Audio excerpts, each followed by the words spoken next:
De verdad, te agradezco. Marta, ella es defensora de derechos humanos con experiencia en la construcción de políticas públicas y procesos de incidencia hacia la verdad, memoria y justicia. Su experiencia laboral incluye consultoría de riesgo político, investigación en materia de seguridad nacional y derechos humanos y gestión de conocimiento y enseñanza en la intersección de los derechos fundamentales, tecnología y derecho.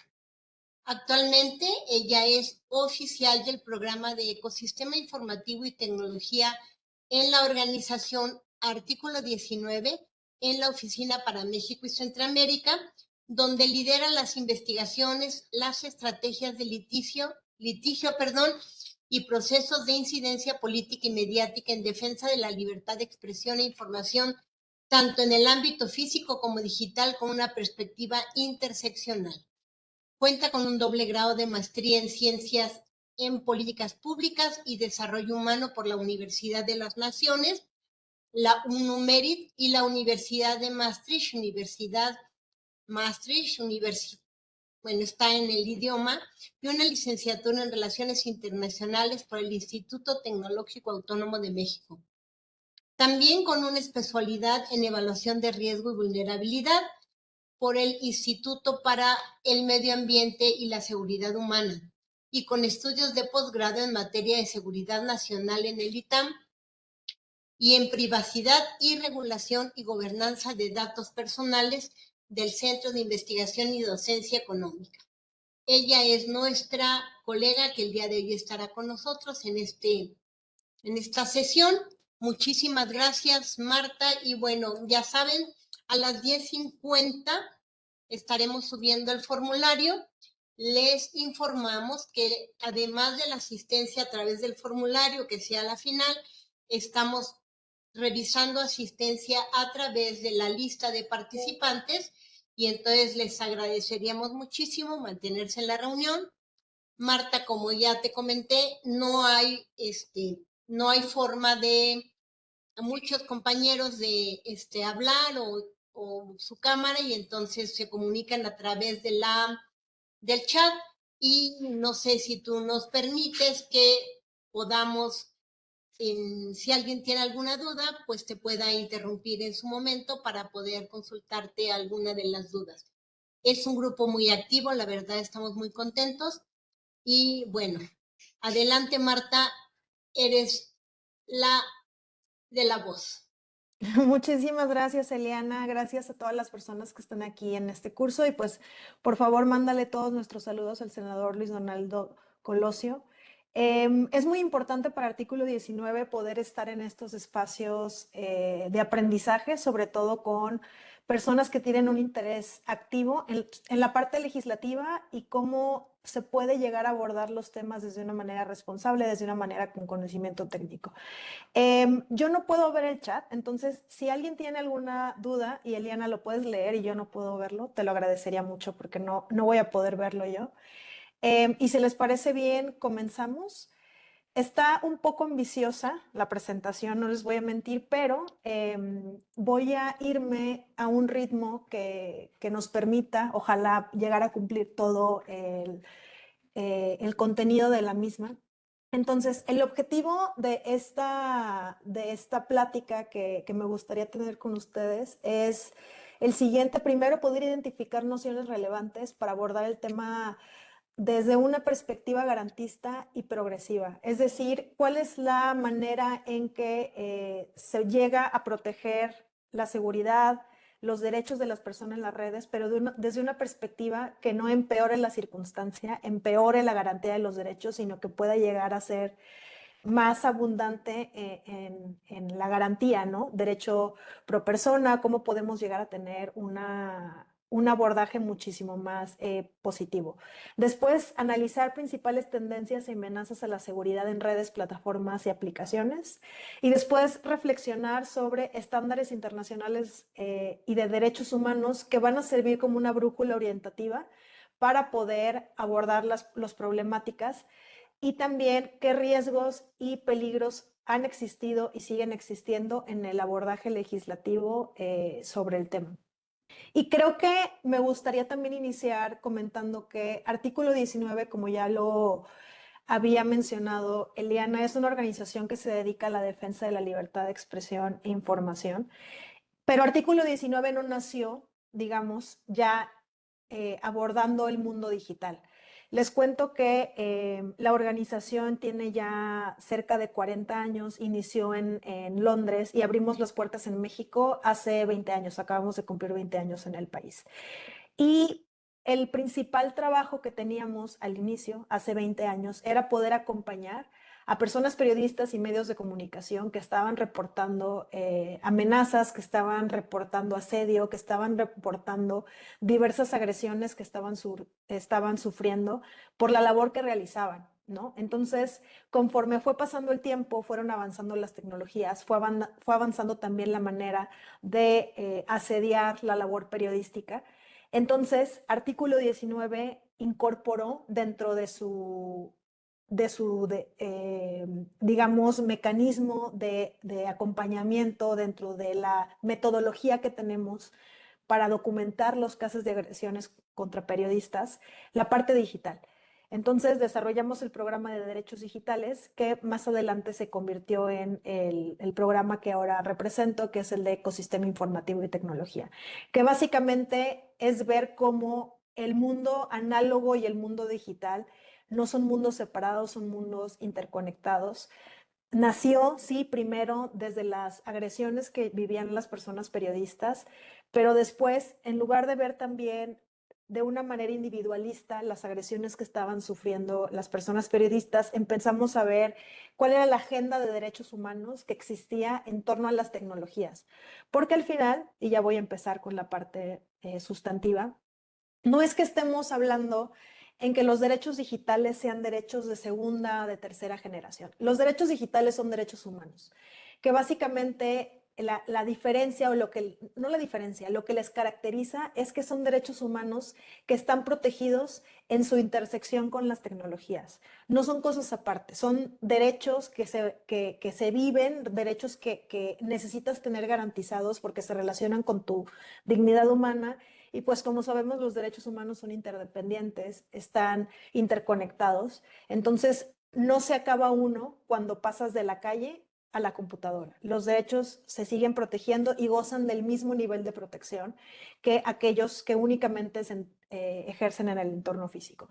Y también quiero decir que los derechos digitales no son únicamente aquellos que se viven en Internet, son también aquellos, por ejemplo, que se viven en las calles, en los parques públicos, pero que están relacionados con las tecnologías, con las cámaras de vigilancia, con los teléfonos, que están garantizados, que deben de estar garantizados en la manera en que las personas interactúan con la tecnología.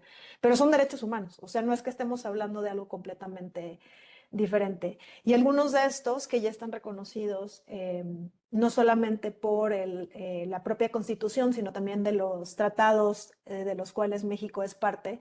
Primero es el acceso universal a Internet, porque se reconoce que Internet es una herramienta que habilita más derechos humanos, ¿no? La libertad de expresión, el derecho a la protesta. A través de esta herramienta es que podemos navegar y podemos tener diferentes interacciones que vamos a ver en la siguiente diapositiva. Pero también están los DESCA, ¿no? Los derechos económicos, culturales, sociales y también los medioambientales. A través de las tecnologías trabajamos, a través de las tecnologías sabemos dónde están los centros de vacunación, a través de las tecnologías es que ya también estamos accediendo a la Plataforma Nacional de Transparencia, etcétera, ¿no? El derecho a la libertad de expresión y acceso a la información, que vamos a ver con más detalle más adelante. El derecho de reunión, asociación y protesta, porque también las personas nos movilizamos a través de las redes sociales. Basta con recordar los diferentes hashtags con los que ha habido una organización de las masas, de las juventudes, de diferentes movilizaciones humanas. El derecho a la privacidad, que también vamos a ver con más detalle más adelante, y el cifrado y el anonimato, que también son derechos digitales. Y no es, estos no son exhaustivos, sino más bien un derecho humano se vuelve o se puede pensar como un derecho digital cuando tiene una interconexión con la tecnología. Y eso es muy importante que lo podamos considerar porque desde esa perspectiva es que hay que pensar la seguridad a la que las personas tenemos derecho, digamos. Y eso es lo que al principio me gustaría que quedara muy, muy claro. Y como les mencioné, la perspectiva de derecho de acceso a Internet es porque existe una relación directa, básicamente con la manera en que el espacio cívico que antes conocíamos únicamente en las calles, en los parques, en la vida pública, pero física, ya se trasladó también a cómo nos movilizamos y cómo nos informamos y nos expresamos a través de Internet, ¿no? A través de las redes, de las plataformas y de las aplicaciones. Porque también Internet es una red de redes que está interconectada, que tiene diferentes capas que vamos a ver más adelante y que tiene diferentes maneras en que las personas podemos utilizar la tecnología. Y es diferente a lo que antes se conocía como las telecomunicaciones tradicionales, como la radio y la televisión, porque Internet nos permite no ser únicamente personas receptoras de lo que se está transmitiendo, sino que tenemos quienes tenemos acceso a las tecnologías de la información y comunicación, tenemos la capacidad de crear contenidos, ¿no? Podemos, como lo menciona en esta diapositiva, tenemos la capacidad de poder expresarnos, de poder tener un libre flujo también de las ideas y de las informaciones que surgen de otras personas, por lo cual surgió también como una alternativa al monopolio de las telecomunicaciones, donde ya no solamente estábamos recibiendo la información, sino que participábamos en la captura de la realidad histórica de lo que pasaba. Las personas empezaron a transmitir a través de sus celulares contranarrativas oficiales, ¿no? De que no hubo petardos en cierta marcha, no, sí hubo, aquí está el video, ¿no? Entonces, existió la posibilidad a través de la tecnología de poder contrastar las narrativas, sobre todo las oficialistas. También empezamos a ver que hubo más acceso a la información porque precisamente no es que estuviera ya segmentada o que en Internet tuvieran ciertos candados para acceder a la misma, porque las personas estaban compartiendo lo que, lo que, lo que les era de importancia para ellas y tú también podías buscar. Y también tiene una relación directa con la democracia, por lo que ya mencionábamos sobre movilización, crítica, protesta, porque al final, si tú estás participando de manera constante en la manera en que existen temas en la agenda pública a través de crítica, a través de generar memes, a través de generar stickers, ya estás participando en la plaza pública, ya estás participando, no necesitas salir a la calle, sino que también puedes participar a través de las tecnologías. Y ojo, también me estoy refiriendo a la manera en que las personas se organizan para ir a marchar a través de WhatsApp, Signal, de las plataformas de mensajería. Eso también forma parte de la tecnología y forma parte de lo que deberíamos apelar cuando hablamos sobre seguridad en redes, plataformas y aplicaciones. Pero ¿en dónde se protegen entonces los derechos digitales, los derechos humanos en su intersección con las tecnologías? Y voy a pecar de mucho reduccionismo en esto que les voy a compartir a continuación, porque si no, no terminaríamos de evaluar. Pero básicamente, si tuviera que ser súper reduccionista para resumir, diría que existen básicamente tres capas de la gobernanza digital, que es donde se deberían y se deben de generar políticas públicas para proteger a las personas y la manera en que interactúan con las tecnologías. La primera es la capa base, es la capa de infraestructura. Pensemos en los cables, en los fierros, en los submarinos que existen, en los satélites, que nos permiten poder tener acceso a Internet, ¿no? O sea, poder tener acceso el acceso mínimo, la infraestructura mínima que se necesita para que haya conexión, que básicamente es eso, son los cables y los fierros, los satélites, los submarinos. La segunda capa se llama capa lógica. Esta tiene que ver con la manera en que los dispositivos se conectan entre sí.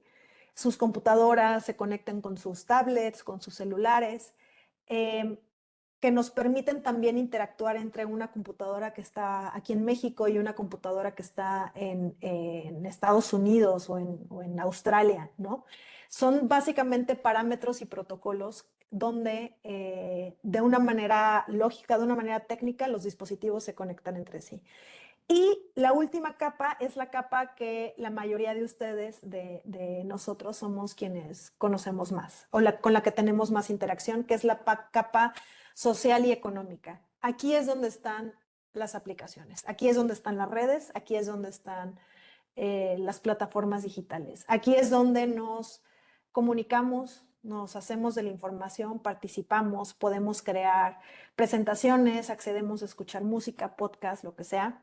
Esa es la capa que más conocemos. Entonces, podrán observar que existe un primer reto si empezamos a pensar en esta consideración legislativa, porque cuando quieres regular en materia de redes, plataformas y aplicaciones, necesitas necesitas ser muy explícita en la manera en que te refieres a qué es lo que estás regulando, a cuál capa te estás refiriendo. Porque una mala legislación tiene el peligro de tocar todas. O sea, hacer responsable o hacer que alguien interfiera, y vamos a verlo más adelante también respecto a iniciativas restrictivas que ha habido en los últimos años. La deficiencia que existe es que no conciben técnicamente que existen diferentes capas dentro de la gobernanza digital. Entonces, si existe alguna prohibición, si existe alguna adjudicación, ya sea civil o penal, de responsabilidad, cuando no es clara la capa a la cual se está adjudicando, se corre el riesgo de que se baje el switch, porque es lo más fácil para no tener, digamos, que responsabilidad objetiva, ¿no? Y esto es importante, o sea, por eso quería detenerme un poco en hablar sobre las diferentes capas, porque las redes sociales y las plataformas, aunque habiten en la capa azul, realmente no pueden existir sin la capa amarilla y en la verde, que son de infraestructura y de la capa lógica. Entonces hay que tener eso muy presente cuando hablamos sobre legislaciones. Entonces, si ya dijimos, ok, entonces puede llegar a ser riesgoso el hablar únicamente sobre plataformas, el hablar sobre los cables y fierros, el hablar. Entonces, ¿cuál tiene que ser la perspectiva? Y desde un enfoque de defensa de derechos humanos, desde un enfoque de la documentación que Artículo 19 ha tenido, es que lo que se debe proteger no es la tecnología en sí misma, sino las personas que comparten, buscan y difunden contenidos. Porque ahí es donde te permite tener el centro en cómo es que las personas deciden y tienen las capacidades de elegir en la manera en que interactúan con las tecnologías y que tienen también derecho a informarse y derecho a ser informadas, a ser notificadas respecto a cuando existe alguna restricción a algún derecho humano. Y para el artículo 19, dado el bagaje o dada la perspectiva que les comenté en un principio, que empezamos con una documentación de las personas periodistas y de cómo estaban teniendo diferentes asedios en la parte de su interacción con las tecnologías, es que tenemos claro que se tienen que proteger. Si tuviéramos que enfocarnos en los derechos humanos que necesitan ser maximizados y protegidos a toda costa en su intersección con las tecnologías, es el derecho a la libertad de expresión por un lado y el derecho a la privacidad como el otro, que se suelen posicionar, se suelen de una manera, la verdad, muy... Denme un segundo solo para tomar agua, perdón. Listo. De una manera muy también reduccionista, se ha querido plantear que estos derechos están en constante tensión y en constante conflicto, como si fueran dos caras de una misma moneda. Y lo cierto es que no. No hay derecho a la libertad de expresión sin derecho a la privacidad. Y ahorita lo vamos a ver con más detalle. Entonces, primero me quiero enfocar en derecho a la libertad de expresión. Este derecho protege derecho a la asociación, a la opinión, reunión, información, derecho a la libre prensa, derecho a la protesta y el derecho a la verdad. El derecho a la verdad también ha sido recientemente ha estado en una evaluación, no una evaluación, ¿cómo se dice? Ha estado más recientemente enfocado en atribuirle ciertas características, y el derecho a la verdad se refiere a la manera en que las personas, no solamente a nivel individual, sino a nivel colectivo, tenemos el derecho de ser informados sobre graves violaciones de derechos humanos. es un derecho ahora colectivo, ¿no?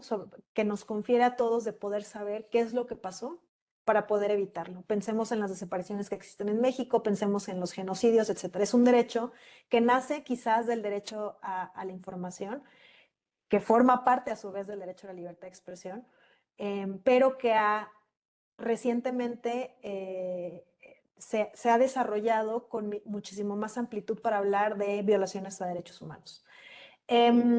El derecho a la libertad de expresión básicamente es, dado la definición que tiene por el artículo 19 de la Declaración Universal de los Derechos Humanos, habla sobre los derechos que todas las personas tenemos a buscar, recibir y compartir información, ideas, sin límite de frontera a través de cualquier medio que nosotros decidamos, sin que exista alguna interferencia, algún obstáculo, ya sea de manera directa o de manera indirecta. El derecho a la libertad de expresión es un derecho que se reconoce y se protege no solamente a nivel individual, sino también a nivel colectivo, porque cuando nosotras nos expresamos, alguien está recibiendo esa información, alguien está escuchando, está leyendo esa información. Y dentro de ese compartir de informaciones, ideas, es que se genera la democracia, ¿no? Estamos hablando sobre la pluralidad, la diversidad, y se tiene que comprender entonces que es un derecho que se protege en estos dos ámbitos y se ha desarrollado en el derecho internacional de derechos humanos desde esta perspectiva. No es únicamente a nivel individual, sino también a nivel colectivo. Como regla general, la libertad de expresión siempre va a prevalecer. La libertad de expresión no es algo que se tenga que justificar o que se tenga que pedir permiso. La libertad de expresión siempre es la regla. Y cualquier excepción, cualquier restricción, cualquier obstáculo que se le pueda imponer, siempre va a ser únicamente la excepción. ¿Por qué? ¿Y por qué está tan desarrollado en el derecho, sobre todo interamericano? En la tradición latinoamericana es que han existido muchísimas dictaduras y muchísimos gobiernos autoritarios que lo primero que hacen cuando entran al poder es coartar la libertad de expresión.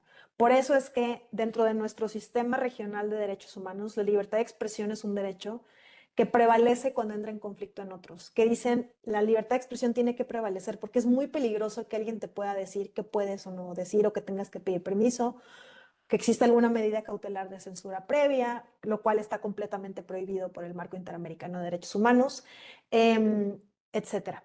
Existen también discursos que están especialmente protegidos en el ámbito del derecho humano a la libertad de expresión, y son estos que son de naturaleza política o son de interés público.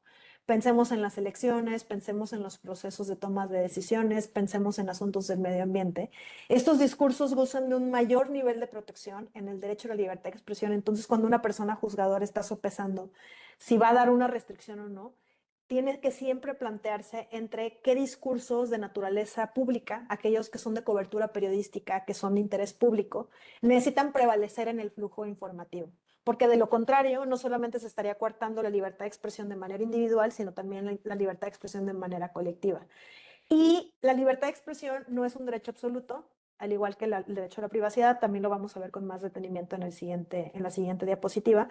Pero hay discursos que de manera directa no están protegidos en el ámbito de la libertad de expresión y por lo tanto pueden ser sujetos a medidas previas para que no se puedan decir, para que no se puedan expresar.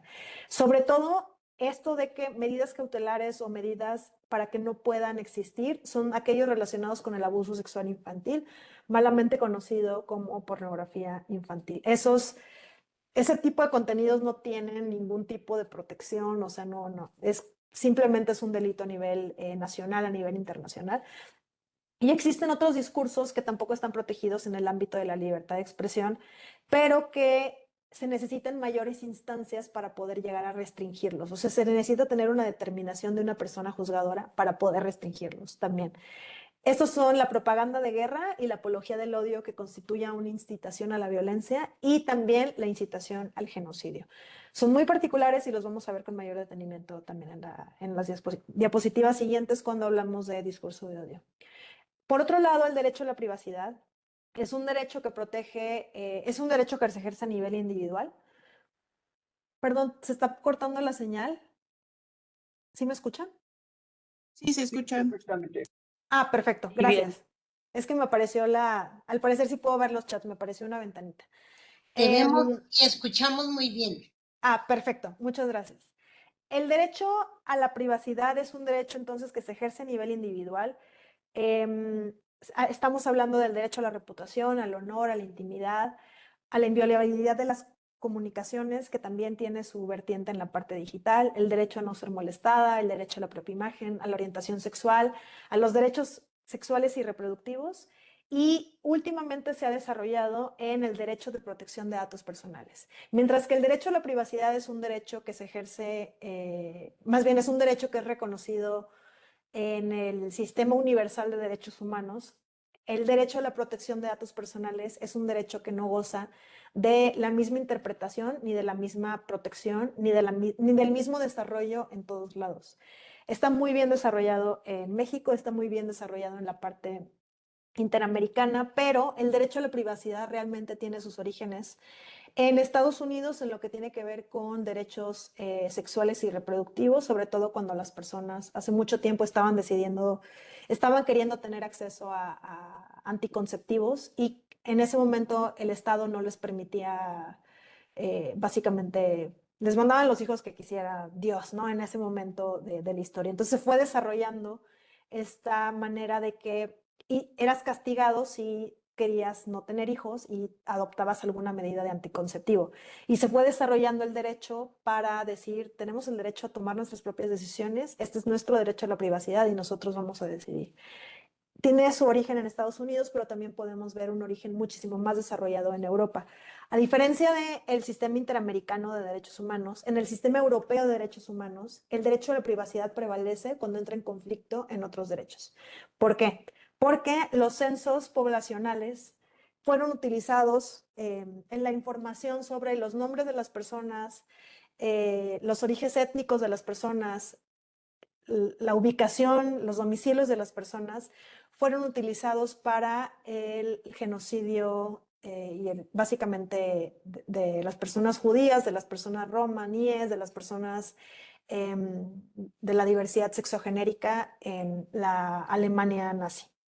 Fue por los censos que básicamente la policía, ya se me olvidó cómo se llamaba, la Gestalt y la SS, fueron a dar con los domicilios de las personas y les capturaban y pues ya sabemos desgraciadamente lo que pasó. Entonces, dada la historia que tienen, allá no tienen un problema o sea, en Europa occidental, o sea, la parte más desarrollada de Europa, que es la de Europa del oeste, no es que tuvieron los mismos problemas que en América Latina, donde sí había gobiernos autoritarios, pero lo primero que hacían no era coartar la libertad de expresión. Allá lo primero que hicieron fue utilizar datos personales para ir a dar con el paradero de las personas y después violar el derecho más importante, que es el derecho a la vida, ¿no? Entonces, el derecho humano a la privacidad está muchísimo más desarrollado en el sistema europeo de derechos humanos y también ha evolucionado la Gestapo. Muchas gracias.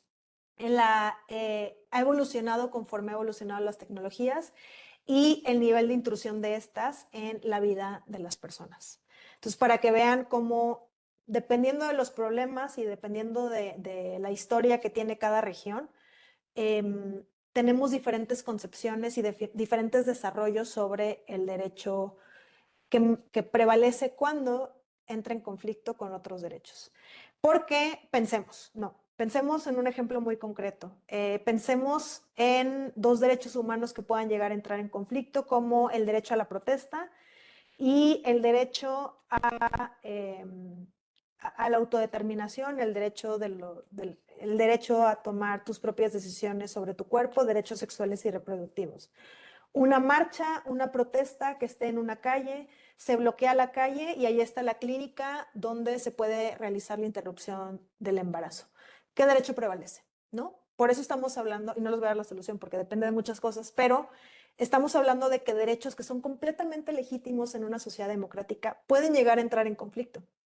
Entonces, para eso, sobre todo la Convención Americana de los Derechos Humanos, el Sistema Interamericano, la Comisión, la Corte, han desarrollado criterios, jurisprudencia que nos permiten identificar cuándo un derecho puede limitarse y de qué manera debe limitarse para que dicha limitación sea legítima dentro de una sociedad democrática. Para ello conocemos lo que es el test tripartito. Cualquier limitación, tanto a la libertad de expresión como al derecho a la privacidad, deben establecerse mediante leyes redactadas de manera clara y precisa. Tienen que estar orientadas al logro de los objetivos imperiosos autorizados por la Convención Americana, que son la protección de los derechos de las demás personas, la protección de la seguridad nacional, del orden público, de la salud pública o de la moral pública, y tienen que ser estrictamente necesarias para el logro perseguido y ser estrictamente proporcionales a la finalidad que buscan e idóneas para lograr dicho objetivo. Es muy importante también hablar sobre idoneidad y proporcionalidad. Por ejemplo, hace 2 diapositivas yo estaba hablando sobre que los contenidos alusivos al abuso sexual infantil están prohibidos de todas las maneras posibles, no existe ningún tipo de protección, ¿no? Ya sabemos entonces que tienen que ser restringidos y tiene que haber digamos que un trabajo muchísimo más focalizado para que estos contenidos no estén disponibles en el ojo público. ¿Qué haces? Le bajas el switch internet, bajas completamente Facebook, bajas completamente los navegadores, cortas la luz en todo un país para que estos contenidos no estén. No, hay que buscar la medida más idónea y más proporcional para los fines perseguidos.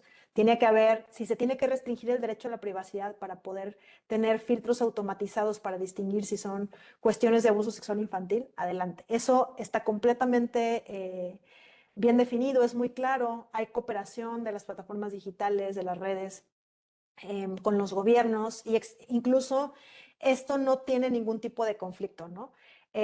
Pero también es importante que estas limitaciones sean, me voy a la parte de objetivos imperiosos autorizados por la Convención Americana, donde viene la protección de los derechos de las demás personas, ¿ok?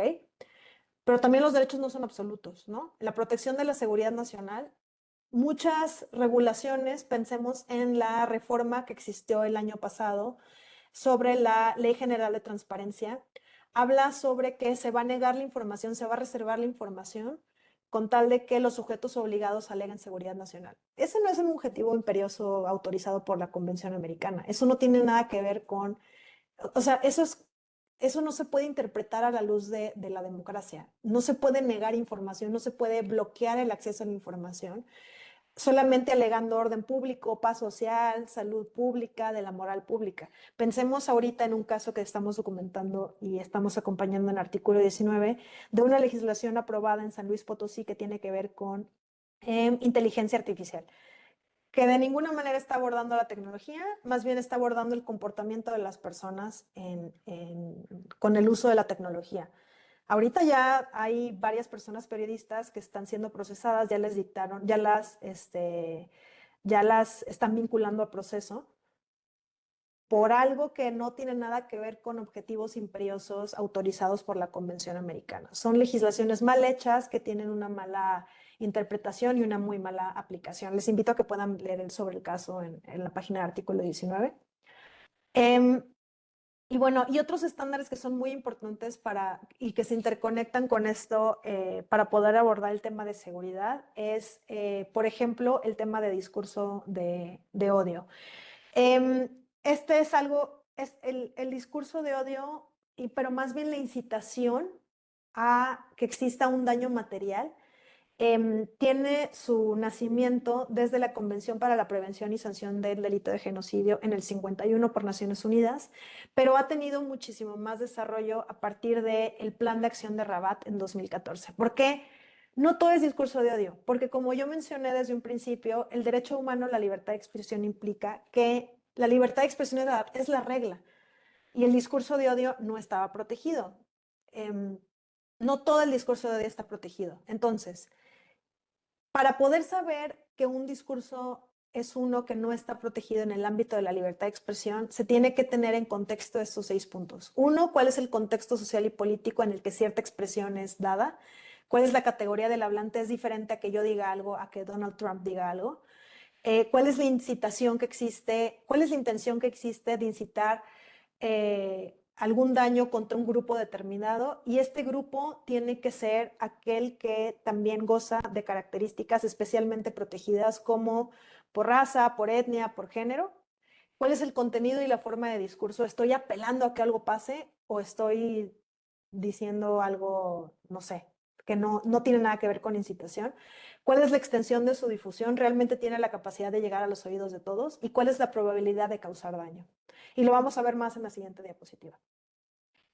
Es muy importante decir que no todo discurso chocante, ofensivo, Una perturbador. pregunta. Adelante. En razón de esto que estás planteando aquí, que son los estándares internacionales, nosotros podíamos considerar que los discursos que conocemos de los funcionarios de Estados Unidos en relación con todos los temas que están vinculados con la seguridad, como que acusen de que México es un país controlado por los cárteles, todo esto, ¿podríamos considerar que son discursos de odio? No, porque no están, ¿cuál es el contenido y la forma del discurso? O sea, para que exista, para que algo se pueda determinar como discurso de odio es que tiene que haber un daño, la probabilidad de una persona o un grupo de personas por características de estas personas y el discurso llevó a dicho daño. Tiene que ver con lo que pasó por ejemplo, Myanmar, que empezaron los discursos en contra de cierta población musulmana, fueron los militares quienes estuvieron diciendo y se estaba incentivando que hubiera un odio y un daño hacia esas personas. Son discursos discriminatorios, son discursos estigmatizantes y tienen también el Sistema Interamericano de Derechos Humanos dice que las personas funcionarias públicas y con una proyección pública tienen un sistema dual en el que se tiene que interpretar la libertad de expresión. Sí, ellos son personas, entonces se pueden expresar, pero ellas tienen una posición de poder diferente a todas nosotras, tienen una responsabilidad mayor respecto a lo que están diciendo.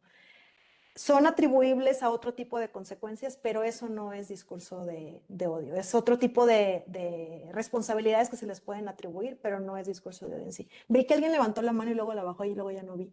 Era yo, Tengo la manita arriba yo. Adelante, perdón. Juan. Martín, siguiendo un poco con lo que plantea Eliana, por ejemplo, Trump y otros han montado campañas desde el punto de vista con discursos de odio, es focalizado contra población migrante. No sé si aplica ahí claramente. Y complemento con otra, digamos, un tema complejo y particularmente por las redes sociales. Cuando se empezó a dar todo el tema del genocidio, y parte del análisis lleva a que una parte de las acciones de Israel como Estado que ejerce un genocidio, señalado por la Corte Penal Internacional, está en su visión del sionismo.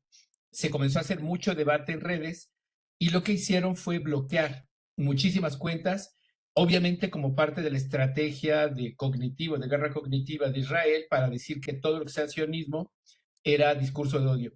Me imagino que si ustedes lo han analizado, claramente no lo es, o sea, hablar del sionismo como una expresión ideológica militarista tal es una cosa muy diferente a la población israelí y su propia profesión de fe.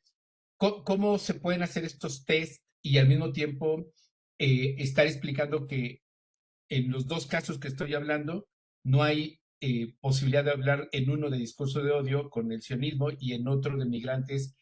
Me parece muy explícito el discurso de odio, pero no sé qué opinas. A ver, esto primero tiene que ser analizado por una persona juzgadora que pueda analizar el contexto, la categoría, la intención, el contenido, la extensión, probabilidad. A todas luces, bien lo señalas, Juan Martín, lo que está pasando en Israel es una estrategia de genocidio contra la población en Palestina y por eso están, digamos, no sé si vieron, pero la semana pasada le congelaron la cuenta a una persona de una corte internacional, no me acuerdo si era la Corte Penal Bueno, a todos los de Internacional. la Corte Penal y también a la Exacto, redactora, exacto. Eso es poder, también soft albanés. power diplomático, Ajá. porque se quiere atribuir responsabilidades por el genocidio. Tiene todo que ver con incitación, propaganda de la guerra y apología que constituye incitación a la violencia. Eso no está protegido en el marco del derecho a la libertad de expresión. Lo que está haciendo Trump es un discurso discriminatorio, es un discurso estigmatizante, es un discurso que tiene una responsabilidad, pero es diferente. O sea, les invito a que, no me va a dar tiempo de hablar sobre todo de esto. Es que también, Miroslava, no existe en el derecho internacional de derechos humanos una definición objetiva sobre discurso de odio. Vamos a ver en la siguiente página. Pero les invito a que lean, yo creo que si leen el plan de acción de Rabat, les va a quedar muchísimo más claro. Y también los principios de Camden son unos principios que desarrollamos desde artículo 19 para poder analizar, ok, tú me estás diciendo que Trump se está turbo pasando de lanza, pero entonces, ¿qué hago si no le puedo atribuir esto de que es discurso de odio en su naturaleza, de que está creando un daño, pero físico, apelando a la violencia? ¿No? Es lo que, o sea, él está apelando a la discriminación y otras cosas. Si quieren, al final veo que es muy interesante todo este tema. Les invito a que puedan revisar el plan de acción de Rabat.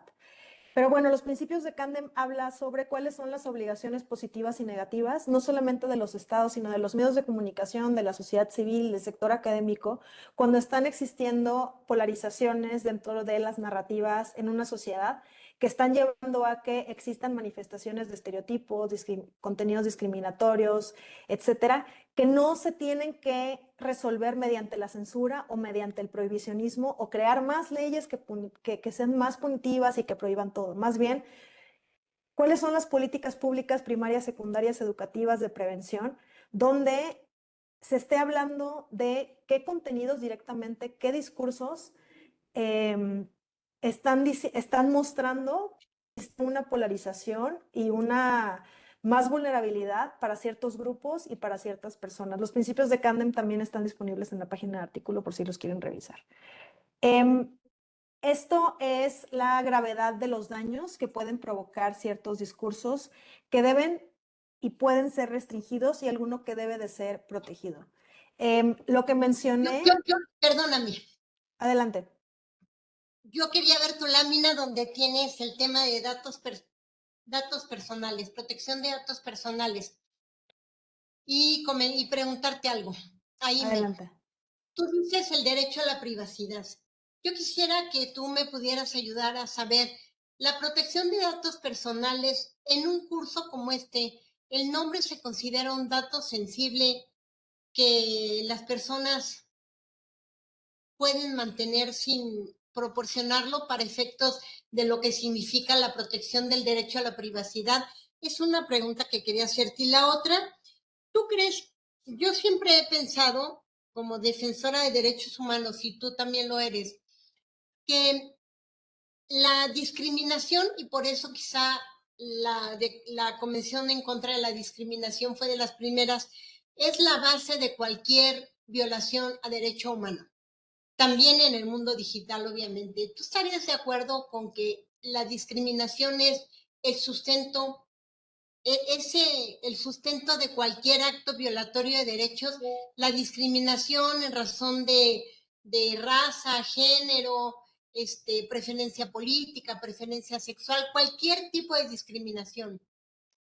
Yo más bien, la segunda pregunta la voy a responder primero. Yo más bien diría que es la intolerancia y la manera en que esa intolerancia se puede llegar a manifestar, porque puede llegar a manifestarse dentro de un encuadre que sea completamente democrático, que sea debatir ideas, pero si llega a la manifestación ya de violencia, puede atribuírsele responsabilidades penales a la persona a nivel individual y al Estado si es omiso en resolverlas. Y respecto al derecho a la privacidad, el nombre es un dato personal, pero mientras exista un aviso de privacidad, que entiendo que existe, no existe una...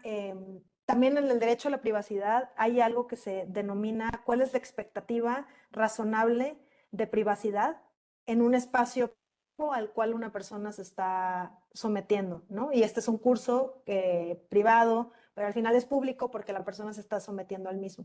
Entonces, mientras exista un aviso de privacidad, no, o sea, no es un dato sensible y no. Mientras haya aviso de privacidad, no. Vuelvo a esta sección. Hay discurso que puede llegar a ser restringido, discurso que debe ser protegido y discurso que debe ser restringido a todas luces, ¿no? Dependiendo de la gravedad. Pensemos en qué tanto cierta manifestación, cierta expresión pueda llevar al daño de un grupo o una persona por características particulares de esas personas. Y también es muy diferente decir es discurso de odio a es una amenaza, es intimidación, eso es diferente. Eso también ya está muy desarrollado dentro de todos los marcos nacionales de los países, de los códigos penales. Es muy diferente. Cuando estamos hablando de discurso de odio, ya sea el protegido, no protegido o discursos intermedios que deban de ser analizados a la luz del Estatuto de Roma y del Plan de Acción de Rabat, estamos hablando de características que sean atribuibles a un grupo de personas que puedan llegar a ser más vulneradas, pues personas afrodescendientes, personas indígenas y también lo que sea una categoría de especial protección de las personas en México es muy diferente a otras personas, por ejemplo, en Qatar o personas en Australia, porque los grupos y las poblaciones son diferentes en diferentes lados. Por ejemplo, quizás en Holanda, las personas de la comunidad de la diversidad sexogenérica no son un grupo especialmente protegido porque ya hay mucha, o sea, ya no existe alguna lucha que tenga que existir. No sé, estoy dando un ejemplo, no sé si es tan abierto, estoy dando un ejemplo. Pero no existe tanta opresión como puede llegar a existir en Túnez, que es un país donde todavía existen ciertas reglas, que está basado en una tradición muchísimo más homofóbica, ¿no? Es diferente. Entonces, también hay que tener esto en consideración cuando hablamos del contexto. Pero si les interesa este tema, les puedo mandar un paper muy interesante que escribieron dos directores de Artículo 19 y también les invito a que revisen el plan de acción de Rabat si es que específicamente les interesa el discurso de odio. Y nos metemos a otro tema también controversial, ¿no? La desinformación. La desinformación, a diferencia del discurso de odio, que tiene un poco más de desarrollo en el derecho internacional, la desinformación no tiene definición y es por algo que no tiene definición, ¿no? Solamente para académicos, podemos referirnos a ella a cualquier tipo de información que haya sido manipulada o sacada de contexto con fines de interferir en la manera en que las personas se informan y toman decisiones importantes sobre la vida democrática. Esa es una definición que no es definición, es solamente una noción para que podamos estar hablando de lo mismo. La desinformación es muy difícil de poder identificar. Uno, porque tú no sabes realmente la manera en que cierta expresión o cierto contenido, no sabes la razón detrás, no sabes si hubo dolo, no sabes si es sátira, no sabes si se están burlando, no sabes si es sarcasmo, no puedes saber realmente cuál es la intención final de atribuirle. Y también desinformación es un término, sobre todo el término fake news, es un término atribuible a la primera administración de Donald Trump. Él fue quien utilizó y lo empezó a hacer muchísimo más popular. Entonces, es un término político, el decir fake news, y básicamente te estás refiriendo y estás utilizando las mismas palabras que el presidente de Estados Unidos para denostar la prensa libre, para denostar a quien critique. La desinformación está protegida en el ámbito de la libertad de expresión porque la verdad no está protegida como tal.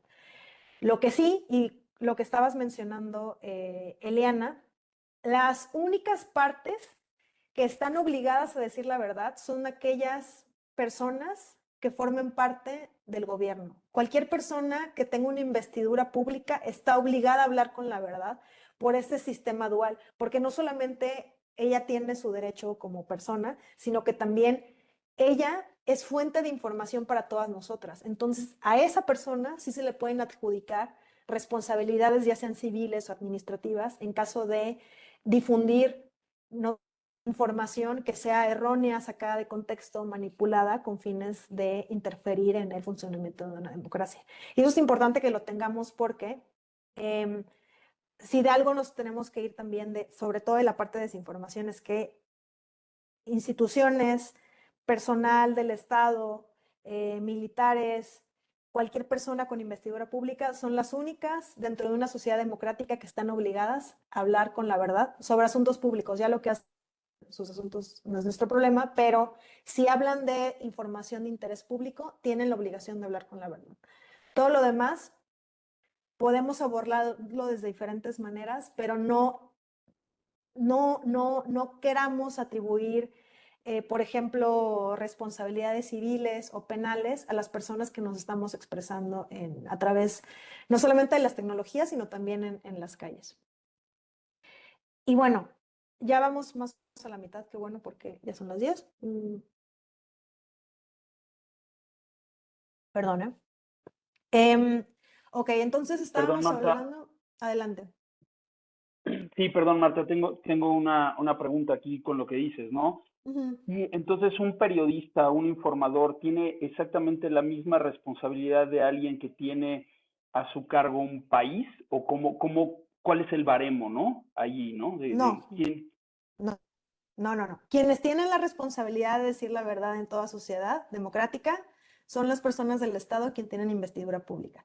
Los periodistas, hay otras cuestiones que tienen que ver con ética, pero no puede ser adjudicado. O sea, por ejemplo, pensemos, hay una fosa clandestina donde si yo ya los llego a contar, son 87 cuerpos. El periodista publicó que había 100 cuerpos en una fosa clandestina. Eso ya podría ser considerado desinformación y ya podría, si existiera una norma legislativa, que suelen haber y que han habido muchísimas durante todos estos años, lo que quieren hacer es decir, entonces atribúyele responsabilidad al periodista para que no informe. ¿Cuáles son los incentivos? ¿Cuáles son los efectos inhibidores de una mala legislación? Existen otras cosas, derecho de réplica, derecho, órdenes judiciales contra contenidos que no deben de estar, órdenes de reparación, etcétera, pero que no tienen que ver con desinformación. O sea, esta es una categoría muy particular, jurídica, que no debe de ser aplicable a otras personas que no sean funcionarias públicas o representantes del Estado. Estoy de acuerdo, muchísimas gracias. Y por ejemplo, bueno, nada más haciendo una alusión, el llamar fifís y demás, pues también creo que tiene alguna connotación. Gracias. Gracias. Proteger a las personas, proteger sus derechos digitales, pero ¿de qué o de quién? Y aquí ya empezamos a complejizar la plática, ¿no? ¿Qué pasaría si solo los estados pudieran decidir qué contenidos pueden circular en Internet? Y que además de eso, de decidir qué contenidos sí, qué contenidos no, también estuvieran recolectando la información de quienes interactuamos por los medios tecnológicos.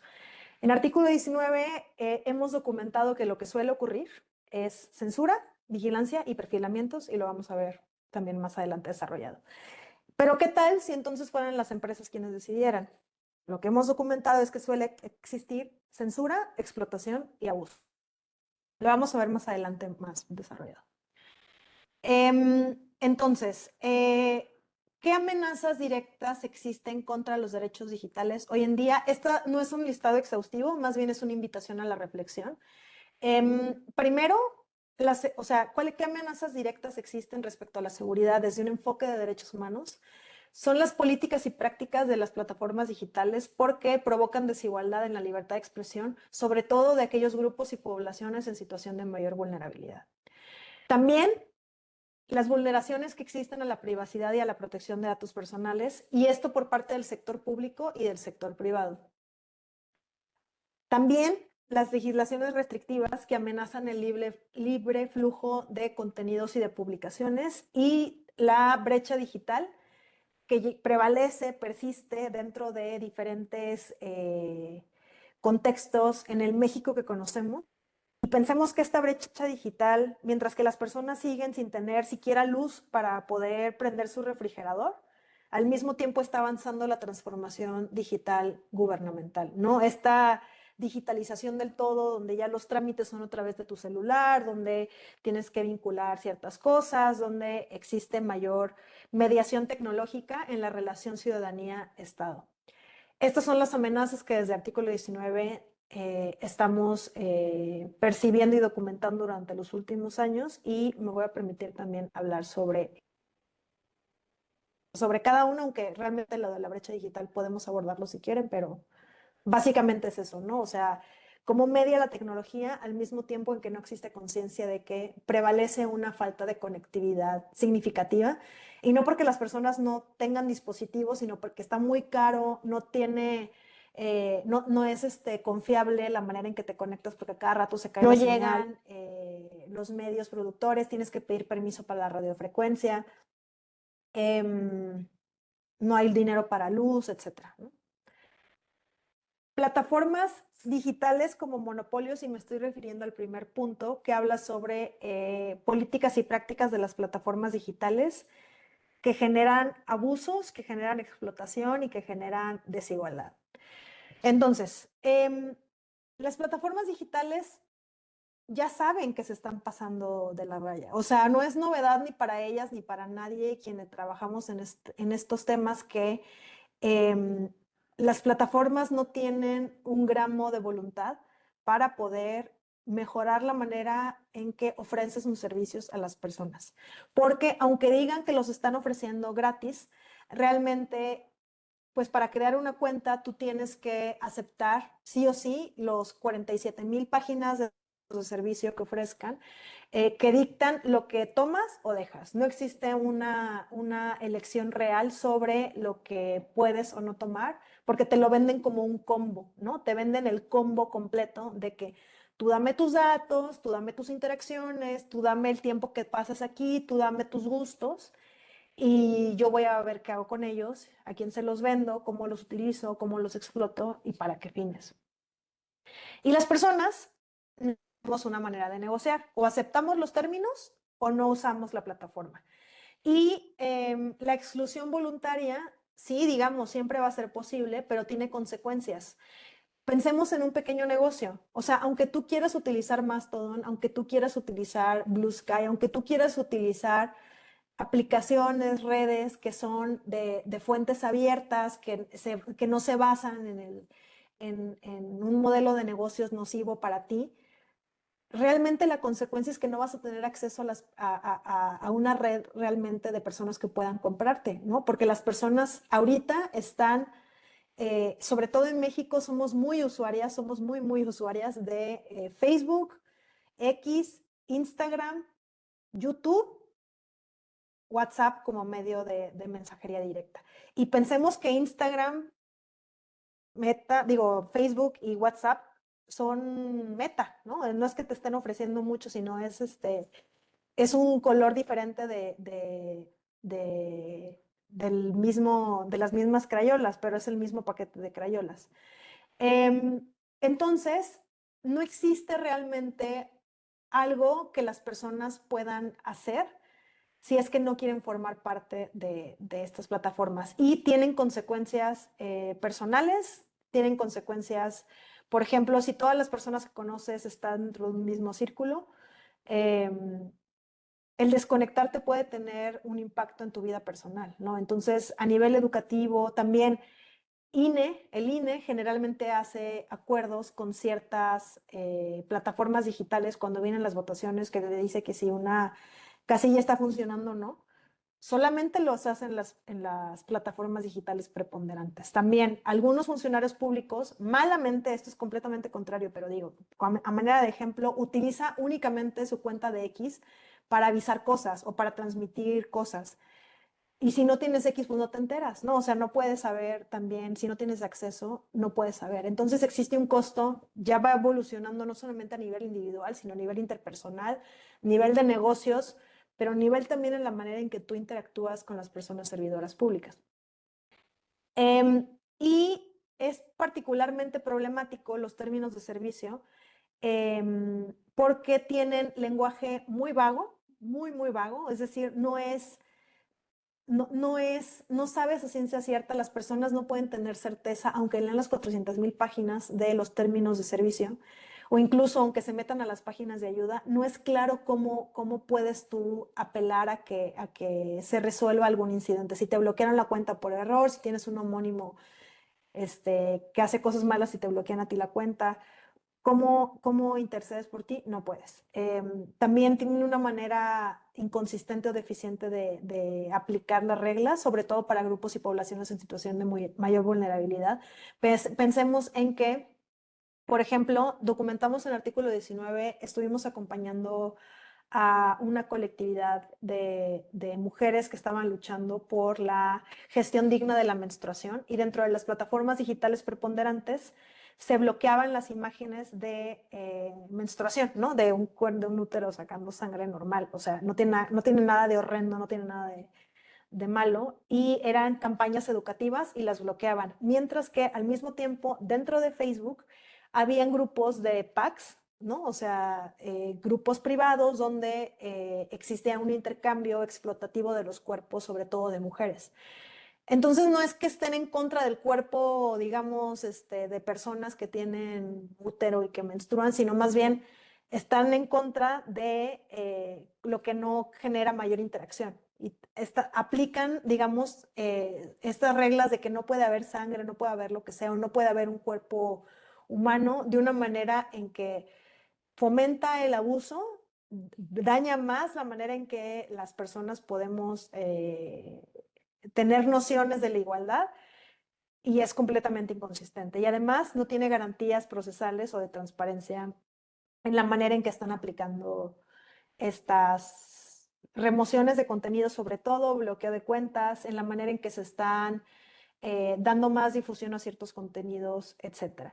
Y esto es muy preocupante. Lo hemos visto de una manera muy particular, y sobre todo lo que resulta peor dentro de los últimos años es que antes al menos gestionaban y tenían personas en México que más o menos te podían atender, pero ahora si no cuentas con el acompañamiento de una organización, por ejemplo, el artículo 19, una persona común que es usuaria no puede llegar a que se restituya cierto contenido o cierta cuenta, ¿no? O sea, un periodista, por ejemplo, si le bloquean una cuenta, es muy difícil que solita pueda apelar, ¿no? Tienes tu número de apelación, le tomas, o sea, todo a través de internet, pero no realmente puedes tú defenderte. Tienes que acudir a organizaciones que básicamente puedan hablar por ti, y esto es horrible porque significa que no tienes realmente una gestión sobre el servicio que estás utilizando.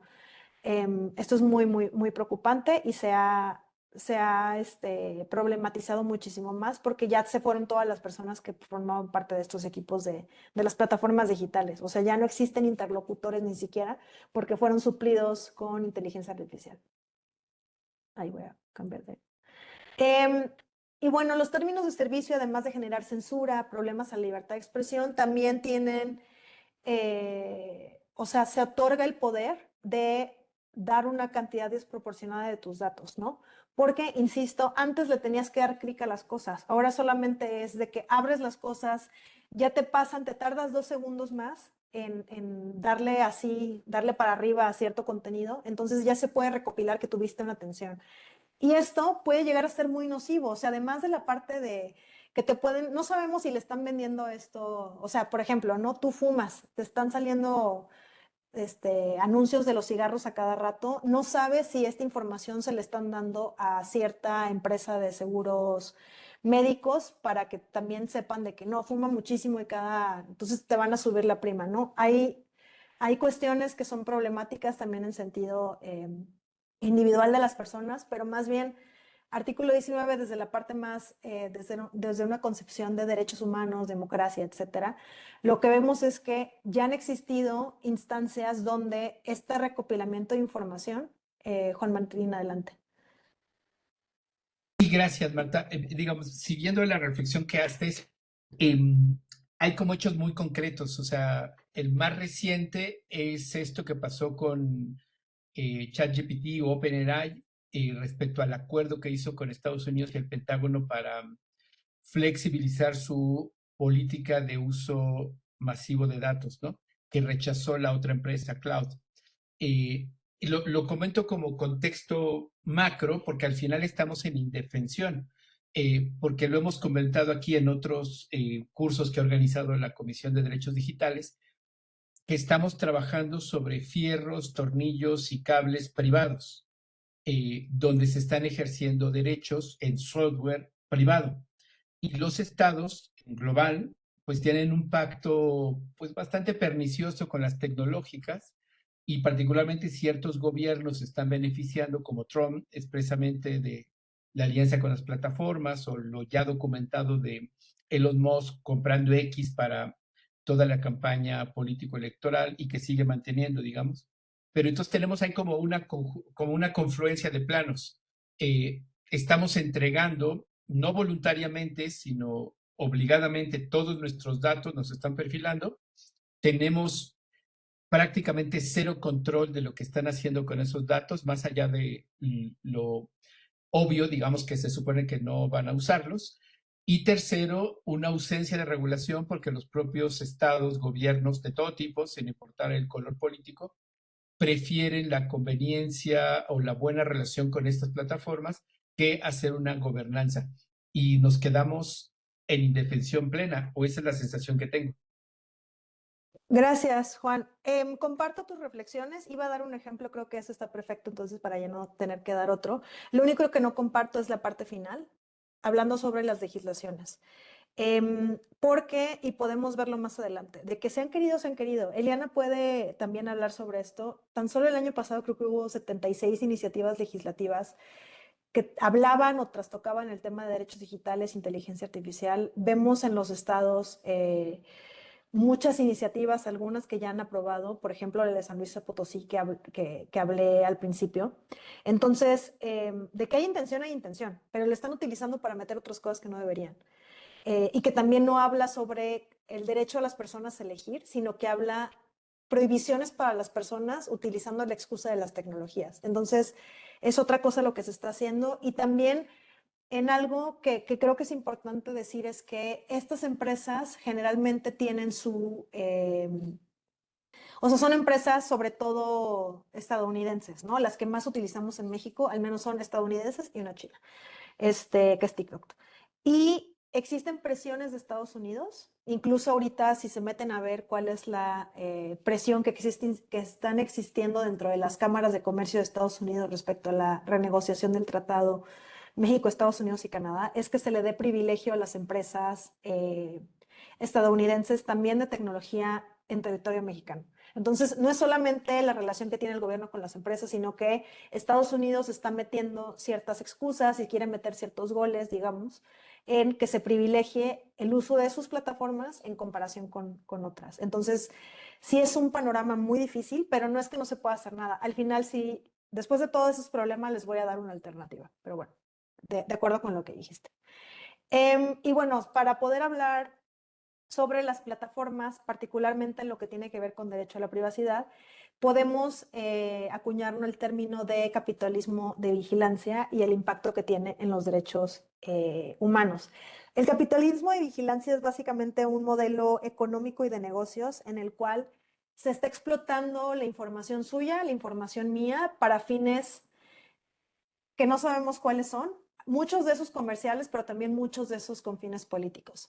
Juan Martín ya estaba hablando sobre uno que tiene que ver con cuáles son las tendencias de narrativas, lo que estamos pidiendo y programando a través de la inteligencia artificial generativa, pero también han existido desde antes muchos años. Pensemos en el primer periodo electoral de Trump, con el escándalo de Cambridge Analytica, que me imagino que ya todos lo saben, pero básicamente se pudieron mandar mensajes muchísimo que alebrestaban a las personas, focalizados en segmentar a las personas y mandárselos de una manera en que apelara más a lo que más les iba a mover, ¿no? O sea, manipular a las personas utilizando información sobre ellas mismas, y eso movía a las masas. También puse la imagen de las burbujas porque genera estas burbujas informativas donde como lo único que quiere la plataforma es que estemos consumiendo sus datos y estemos permaneciendo ahí, te van a dar más de lo que tú ya consumes. Entonces puedes generar una cierta noción equivocada de tu universo y del contexto mismo en donde habitas, porque no tienes acceso a más diversidad de comunicaciones, de pluralidad. Vas a estar encerrada en tu mismo ecosistema, y si no te sales adrede de la bolita, no puedes sacarte. Minería de datos, que tiene que ver con cómo se utilizan estos datos también para fines de alimentar básicamente inteligencia artificial, sin nuestro permiso, las ideas, la manera en que planteamos las ideas, la manera en que interactuamos con las ideas, sirve también de una manera en que nos deja en indefensión como personas, pero también subamos un poquito el nivel de análisis, pensemos en los contenidos que publican las personas artistas, las personas creativas, las personas periodistas con las notas que hacen, las personas que generan libros, las personas, etcétera. Se está alimentando todo esto de una manera en que no permite reconocer los derechos ni siquiera morales o patrimoniales de las personas. Y puse la imagen también de Grindr y de Tinder porque ciertas plataformas están siendo utilizadas en ciertos contextos o el uso de ciertas plataformas para violar derechos humanos. Pensemos en algunos países donde ya ha existido un reconocimiento, por ejemplo, en Arabia Saudita, estaban utilizando quienes habían bajado la aplicación de Grindr y los habían, perdón, me distraje con un comentario, ¿qué? De Grindr, que estaban utilizando la información de quienes habían bajado la aplicación para poder perseguir a las personas que básicamente estaban buscando relaciones dentro de su misma orientación sexual. O pensemos también más recientemente en las aplicaciones de gestión de la menstruación en Estados Unidos. Desde que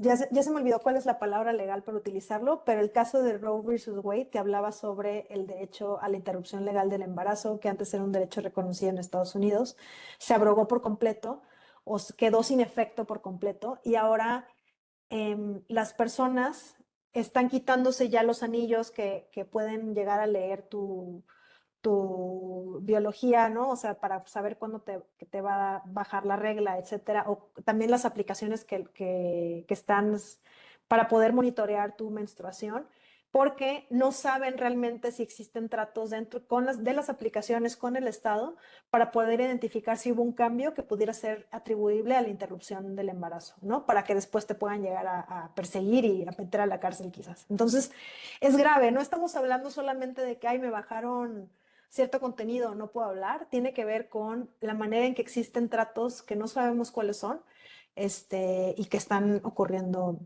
en este momento. Entonces, ya sabemos que las plataformas no tienen el interés, no tienen la voluntad y no la han tenido durante muchísimos años. Entonces, no es sorpresa y no debería de ser sorpresa y no debería de ser, digamos, la excepción que los gobiernos estén ya platicando, ya sea a nivel individual o, ahorita te doy la palabra a Jorge, para emitir regulaciones que directa o indirectamente aborden los problemas de los términos de servicio de las plataformas. Pero el problema, y aquí ya me voy a ir al tema de las iniciativas legislativas restrictivas, es que se podría instalar un sistema en el que se controle, regule y censure el discurso legítimo. Si los gobiernos se meten directamente a influir en la manera en que las plataformas pueden o no modular el discurso, es un gran incentivo y es un gran poder que se le puede dar para que instale también mordazas que no tienen nada que ver con los derechos humanos y que tienen más que ver con un control político. Y levantaron la mano, pero ya se me olvidó el nombre. Jorge, creo que. Sí, muchísimas gracias, Marta. Y un gusto escucharte y aprender de toda esta beta tan potente. Lo que básicamente es un comentario en el sentido de que después de ver este panorama, ahora estás visualizando, dejándonos ver los acuerdos que pueden existir entre los gobiernos con las empresas para efectos de pues tener acceso a múltiples informaciones personales que pueden desde luego generar no únicamente una mordaza, sino incluso poder llegar a actos que pueden ser privativos hasta de la libertad. Pues me dejas tremendamente espantado.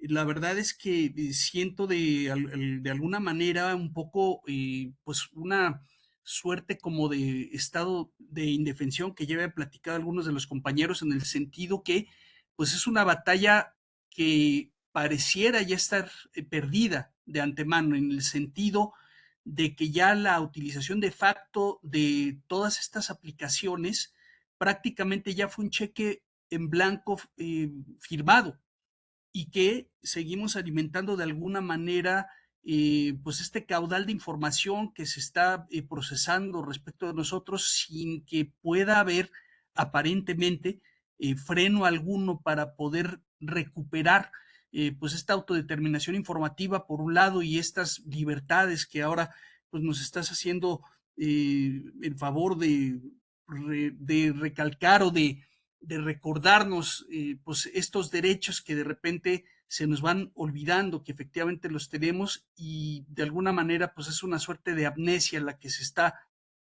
prácticamente generando en la gran amplitud de usuarios de Internet. Entonces, esta reflexión solamente para ver si en efecto estas recomendaciones que nos vas a dar efectivamente nos pueden sacar de esta suerte de estado de indefensión que estoy ahora planteando. Muchísimas gracias.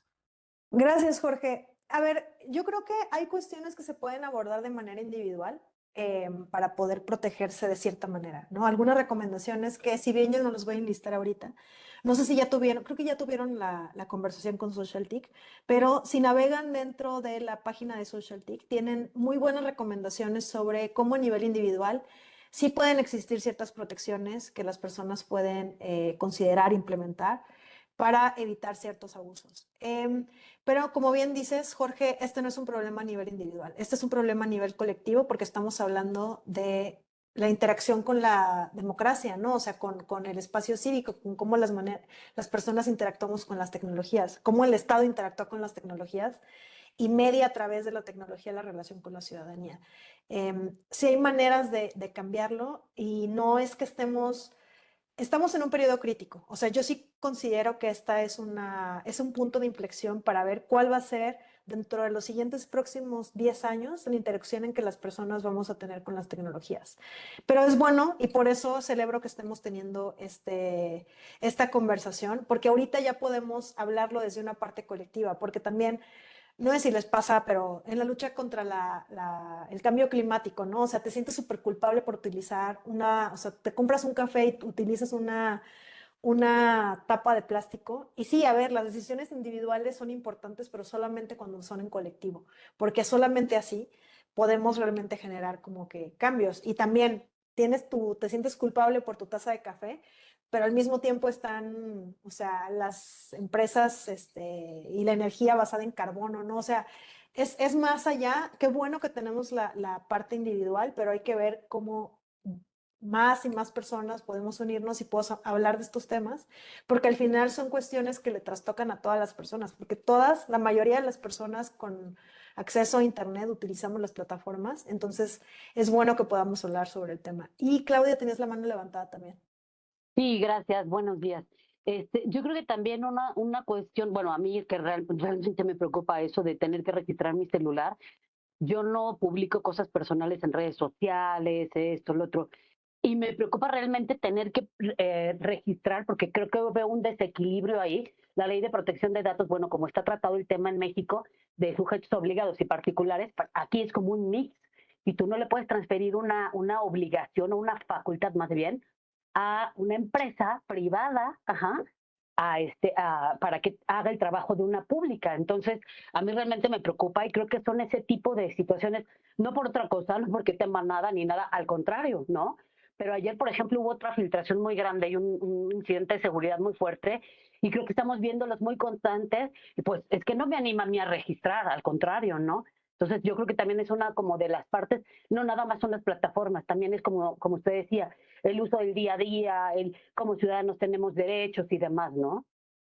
Sí, definitivamente, Claudia. Y ahorita no va a dar tiempo para poder tocar las leyes que fueron aprobadas el año pasado en torno a vigilancia, las reformas a la ley de inteligencia y seguridad, ley general de población, etcétera. Pero Sí, te invito a que puedas navegar también dentro de la página artículo 19 UR3D para ver un poco más sobre el registro de las bases, de las líneas telefónicas.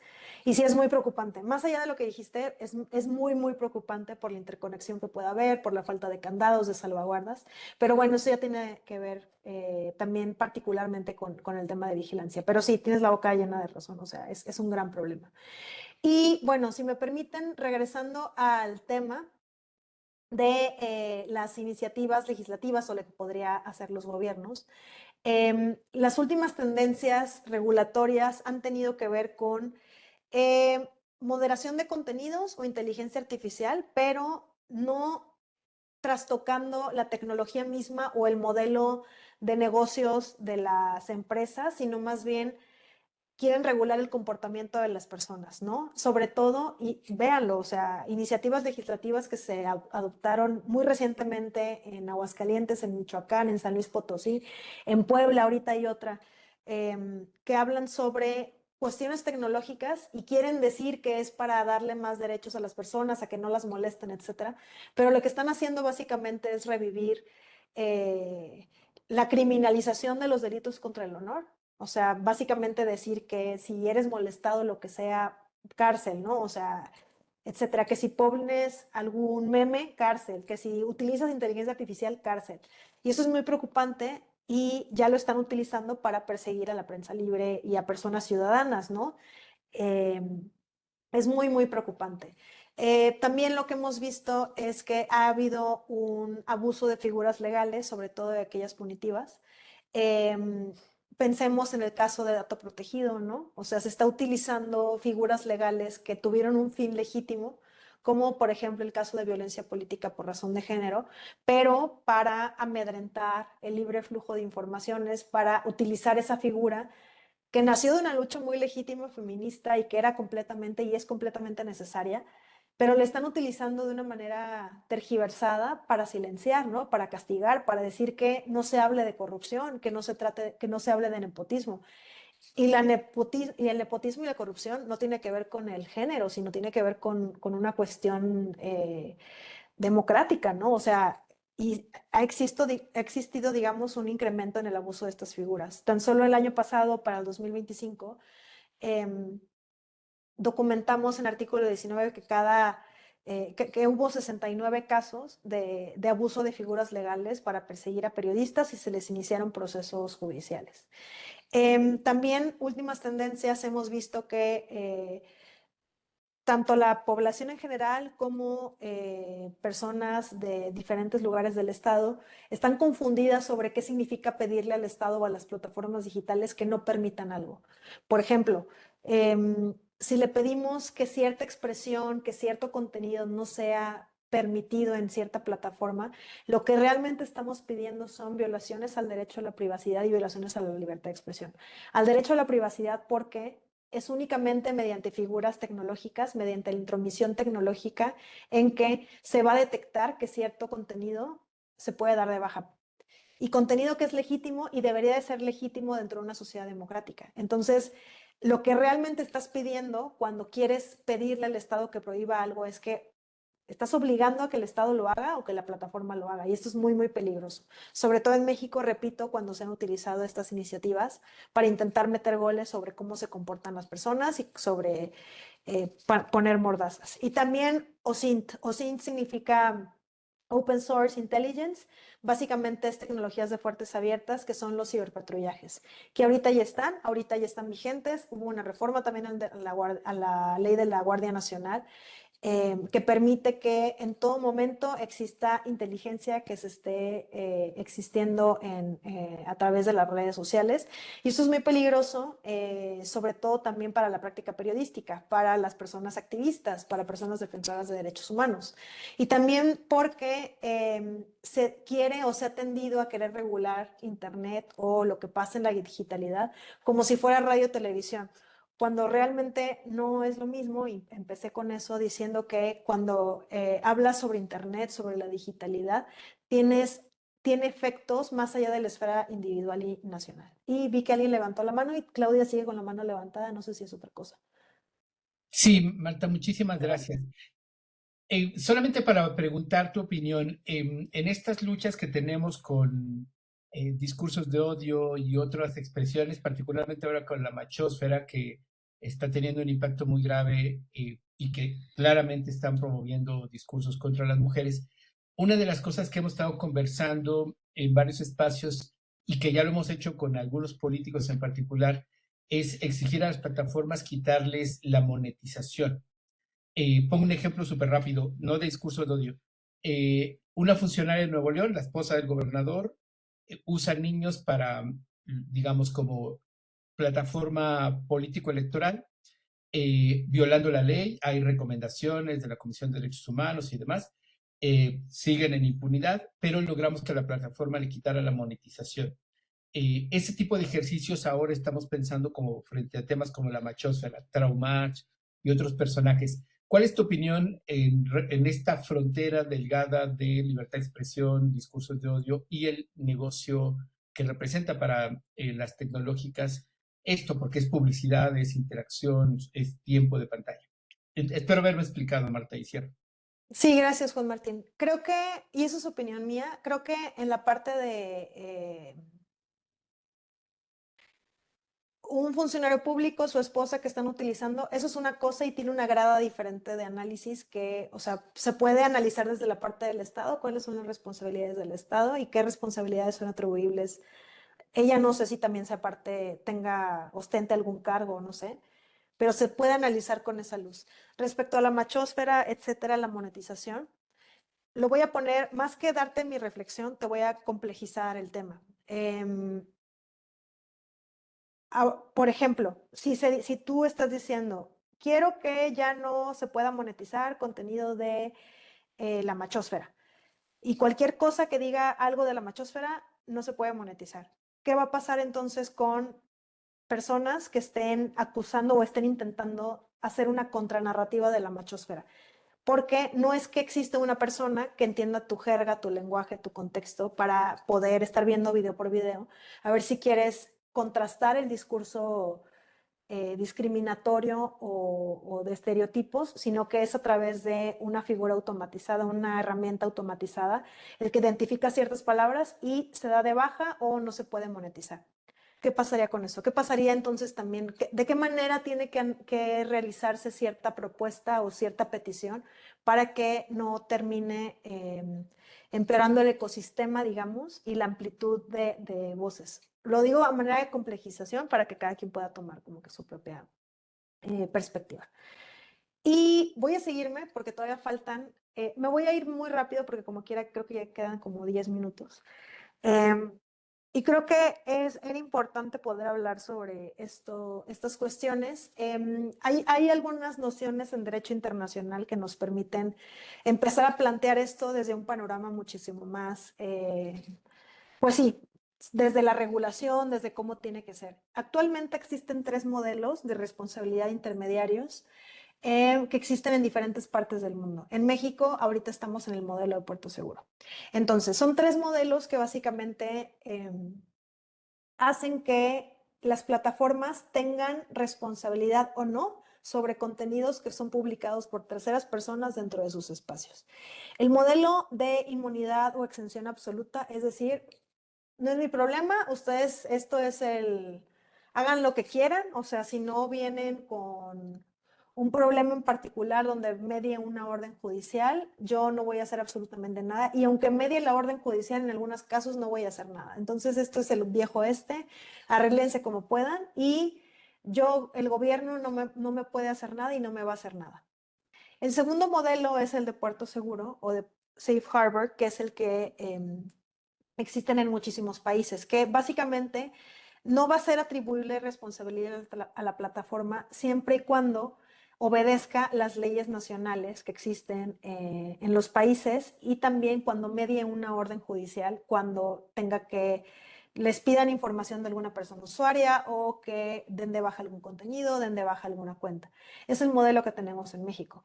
Generalmente en México se dice que no existe regulación para las plataformas digitales y eso. A ver, una cosa es que sí se estén pasando de la raya las plataformas, pero otra cosa es que no estén también digamos, obedeciendo las leyes nacionales, porque en México sí las obedecen. O sea, nos acaban de reformar a nosotros una ley del Código Fiscal el año pasado, donde ya también van a tener que dar información sobre las cuentas de las personas en términos financieros. Tienen que obedecer, porque si no, son atribuibles a sanciones civiles o sanciones administrativas. Ese es el modelo que ha prevalecido hasta la fecha. Que sea suficiente o no, eso ya es otra discusión. Y el modelo de responsabilidad objetiva, que básicamente es el que han querido instalar en México muchas veces, que no sirve y no debe servir. Que básicamente las plataformas podrían ser acusadas y podrían ser responsables de todo lo que se publique dentro de ellas por parte de sus usuarios. Si alguien amenazó a alguien, no solamente es responsabilidad de la persona que amenazó, sino es responsabilidad de la plataforma.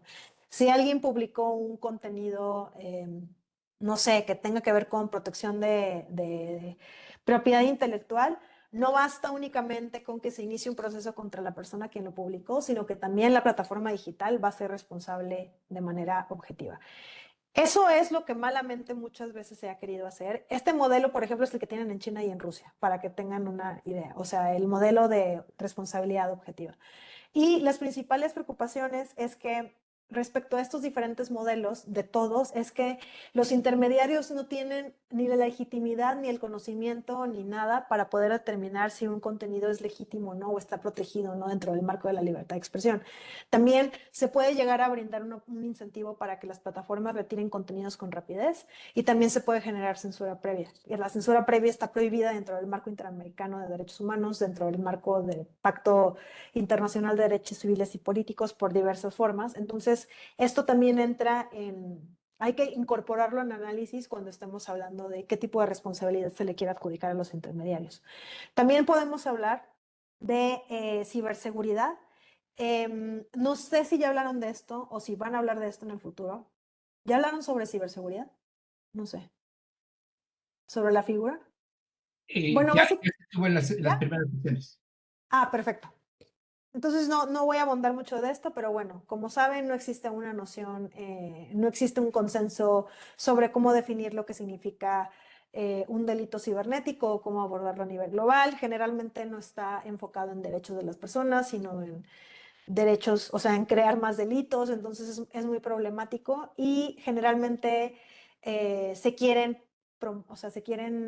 aprobar diferentes tipos penales ambiguos que terminan por criminalizar el uso legítimo de la tecnología. Son algunas de las preocupaciones que tenemos desde el artículo 19. Y algo que es completamente incompatible con nuestro marco interamericano de derechos humanos, con los contextos, con la tradición que tenemos, es el mal llamado derecho al olvido, que no es un derecho, es el nombre que se le realiza a un proceso en Europa que interpreta equivocadamente el derecho a la privacidad y la protección de datos. Básicamente lo que dice es que las personas pueden pedirles a las plataformas que eliminen los contenidos o desindexen sus nombres en los buscadores. Que si yo pongo Marta Tudón en un navegador, no me salgan historias mías, sino que salgan otras cosas, ¿no?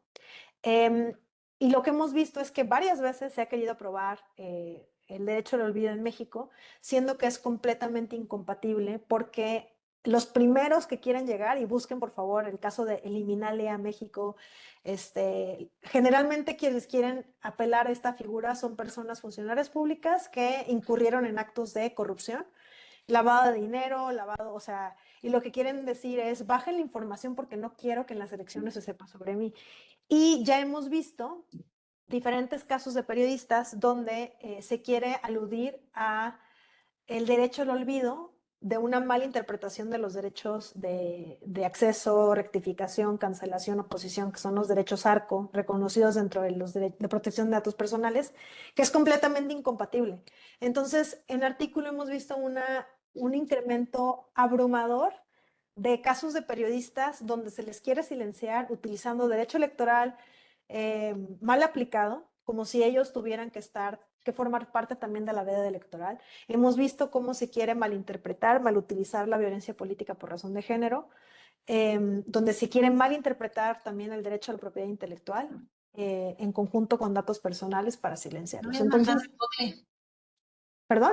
No, ¿ya quieres que lo suba? Ah, creo que alguien está hablando. Y bueno, les dije que podíamos terminar con una nota un poco más positiva respecto, ok, ya tenemos las preocupaciones, ya tenemos lo que puede llegar a ser muy problemático. Perdón, voy a quitar esto porque no puedo ver aquí. Ha sido muy problemático y no ha habido realmente una disposición por parte de diferentes personas en los estados para poder contribuir a solucionar a que las personas tengamos más capacidad de decisión sobre cómo interactuamos con las tecnologías y cómo defendemos nuestros derechos cuando estos interactúan con las tecnologías. Pero entonces, hablando únicamente, porque me tocaba hablar solamente de plataformas, redes y aplicaciones, existe un instrumento que puede llegar a ser muy eficaz, que no ha sido bien utilizado, que no ha sido de hecho ni siquiera tantito utilizado en México, que apenas se está empezando a utilizar en contextos como Brasil, en contextos europeos, etcétera, que son las leyes de competencia económica. Esto, lo que queremos desde artículo 19 es decir, ok, las leyes de competencia económica pueden ser un instrumento que no van a terminar nunca en mordazas, nunca van a terminar en vigilancia, nunca van a terminar en algo que pueda degradar la manera en que la persona ejerce sus derechos digitales. Lo que decimos es, las leyes de competencia económica pueden surtir de mayor posibilidades a las personas usuarias, entendiéndolas también como personas consumidoras, para que puedan elegir la manera en que quieren vivir el servicio digital que se les está diciendo. Entonces, podemos dividir, si yo lo que dije, nos venden como un combo las aplicaciones, las redes sociales que utilizamos porque tú estás dando tus datos y además de eso, te moderan los contenidos, ¿no? Además de eso, están decidiendo qué es lo que puede venir, qué es lo que no puede venir, cuándo cierto contenido va a ser silenciado, cuándo cierto perfilamiento va a ser utilizado. Las leyes de competencia económica lo que pueden hacer es que se separe este combo y que diga, a ver, una cosa es que tú estés alejando mis datos personales y otra cosa es que exista realmente un mercado de oferta donde compitan entre sí diferentes plataformas digitales para que mejoren la experiencia del usuario y esta mejorar experiencia del usuario puede ser entendida o concebida como mejorar la protección de los derechos humanos. O sea, entonces, se puede separar, si realmente se quisiera, si realmente existiera una voluntad, sobre todo de la Secretaría de Economía, donde ahorita se aloja la COFESE, podría haber una separación, porque las leyes de competencia económica ya existen. No es que se tenga que modificar nada, no es que se tenga que interpretar de una manera progresiva, de una manera que realmente avale la protección de los derechos de las personas. Y esto tendría ciertas consecuencias. Se puede imponer que los términos cumplan con los derechos garantizados por el derecho internacional y que no se utilicen los términos de servicio para explotar a las personas. Se puede permitir que las personas que quieran proteger sus datos puedan encontrar alternativas reales en el mercado. Eso también podría incentivarse la innovación tecnológica, la interconexión, el traslado, la interoperabilidad entre las plataformas para que exista una consecuencia real. Pensemos en los celulares. Si no existe si no existe, ¿cómo se llama? Alcance, red dentro de tu servicio, si no estás teniendo suficiente conexión, si a cada rato hay intermitencia, tú puedes decir, yo voy a abandonar esta compañía y me voy a la siguiente. Eso mismo podría pasar, pero no ha existido una voluntad realmente política y cobertura. No existe realmente una voluntad política. Por esto que me les mencioné, la verdad es que sí ha existido muchísima presión del gobierno de Estados Unidos para que no existan alternativas propias y sobre todo no exista interoperabilidad una vez que esas alternativas existan. Y puede prevenir mayor concentración en el mercado, para que no vuelva a existir otra instancia donde Meta sea dueño de las 3 plataformas donde más compartimos información y que ahorita es muy problemático la manera en que estas mismas plataformas se comparten información entre sí. Y esto es muy grave, les voy a dar un ejemplo. Por ejemplo, todas las personas aquí sabemos que las personas periodistas trabajan con fuentes de información, ¿no? Entonces, muchas veces las personas periodistas se comunican con sus fuentes a través de WhatsApp. ¿Saben lo peligroso que es que sus contactos de WhatsApp, sus fuentes les aparezcan como sugerencias de amigos agregar en Instagram o en Facebook? es muy problemático porque puede llegar a dar luz sobre con quiénes están hablando y esto luego puede ser utilizado en su contra. Entonces, sí es problemático, estamos hablando de problemas reales. Y hablando también sobre lo que ya habíamos abordado, y ya con esto voy a terminar, es que existen muchos problemas que tienen que ver con discriminación, que tienen que ver con estereotipos, que tienen que ver con discursos polarizantes que incitan a la intolerancia y que esa intolerancia, aunque está de los límites permitidos donde no hay amenazas, donde no hay algo tangible, sí existe este sentimiento de malestar, como de discriminación, etc. Entonces, hay deberes positivos que los estados deben y pueden asumir para poder no hacerse de la vista gorda o no hacerse como que no existen los problemas, porque de que existe el machismo existe, de que existe discriminación en contra de las personas con alguna discapacidad existe, de que existen estas burlas existen, que existe el grito este homofóbico existe. Entonces, ¿qué es lo que tiene que hacer el Estado para que tanto fuera de línea como dentro de línea podamos realmente todas las personas ejercer todos los derechos e incorporar dentro de esos deberes positivos prácticas de educación, prácticas de prevención, también cosas que no tienen que hacer los estados como ellos ser quienes estén propagando esta desinformación, este tipo de malestar social, y eso es algo que ya se puede hacer y son deberes que tiene que hacer el Estado y forman parte de también lo que significa gobernar, ¿no? Y siendo las 10:52, les agradezco muchísimo por su atención. Espero que algo se hayan podido llevar de esta plática y pues quedo a su disposición para cualquier pregunta. Julio, adelante. Muchísimas gracias, muchísimas gracias por la presentación. Yo hay una pregunta muy específica que te quiero hacer. Fíjate que yo creo que lo que más estamos expensas, desgraciadamente, es hacer víctimas de un delito cibernético, ¿ok? Entiendo toda la parte. Entonces, desde tu punto de vista, desde todo tu know-how en este ámbito, ¿cómo ves a México actualmente? Que las personas estén protegidas a que sean víctimas de un delito cibernético de acuerdo a todo lo que nos estás explicando de tu experiencia, de acuerdo al marco internacional, ¿no? Digámoslo, porque bueno, pues no hay ningún país que creo que se salve de esto, pero ¿cómo, comparados con otros lados, cómo crees que estamos posicionados? Y digo, si hay algún baremo que digas de 0 a 100 o no sé, ¿cómo nos ves? Me gustaría saber mucho tu opinión al respecto.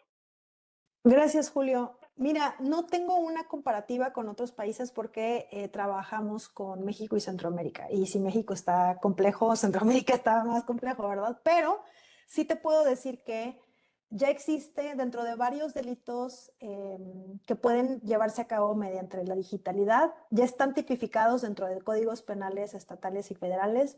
Por ejemplo, la extorsión, las amenazas, la intimidación, el fraude. Y eso también es a través de las tecnologías, porque lo que se tipifica, el delito es la conducta en sí misma, no la modalidad, ¿no? No importa si lo hiciste en la calle o en internet, es la manera en que lo hiciste, no importa, lo que importa es la conducta. Si hiciste fraude, por ejemplo, con las ventas del mundial, si hiciste una extorsión, estuviste marcándole a alguien, ahí ya me dio la tecnología, ¿no? Lo que te puedo decir, y este sí es una evaluación, es que México tiene un rezago impresionante en sus fiscalías y en la policía cibernética. O sea, en artículo 19 acompañamos diferentes tipos de agresiones que se intersectan con las tecnologías, desde el espionaje a través de malwares de vigilancia hasta campañas de amenazas de muerte a periodistas a través de la digitalidad. Y cuando ya está judicializado el asunto y queremos llegar con las autoridades para que puedan ayudar, ¿no? Dentro de la misma, y existe una fiscalía especializada en la libertad de expresión, lo que vemos es que no hay conocimiento, no hay capacidad, no hay dinero, no hay protocolos, existen deficiencias, pero dentro de la propia procuración de justicia, no tanto de la parte legislativa, que no existe un tipo penal, sino que no existen protocolos reales de investigación, no existe capacidad real de investigación o no ha existido hasta la fecha. Entonces se tiene que contratar peritos. Si es que te llega de milagro o sea, si está avanzando tu proceso, tienes que contratar peritos, foráneos, ¿no? Ese tipo de cosas. Entonces, a partir de ahí va mi análisis de este asunto, Julio. Muchísimas gracias. Gracias a ti. ¿Alguien más quisiera comentar algo? Solo agradecer, Marta, gracias por el aporte súper bien, y por todo el trabajo que hace Artículo 19. Abrazo a todo el equipo. Muchísimas gracias, Juan.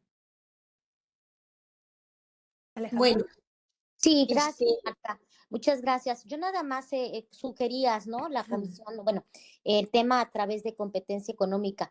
A mí me preocupa mucho que, como lo entendíamos, la COFESE hoy no existe. Entonces, es real y es cierto que hemos perdido capacidades y hemos perdido a personas brillantes que conocían, porque son ramas técnicas, eso también hay que identificarlo. Entonces, híjole, a mí sí me preocupa un poco porque yo no sé qué tanto tenga el instituto, creo que ahora es un instituto, no recuerdo bien, y creo que ahora pertenece, es un desconcentrado o descentralizado, no recuerdo tampoco, te soy muy honesta, de por ahí de la Secretaría de Economía. Entonces, pues nada más eso, ¿no? Creo que también ese reconocimiento de la desaparición de estos órganos autónomos también, eh, pues nos pone en un panorama bastante difícil. Es cuanto. Gracias, Marta.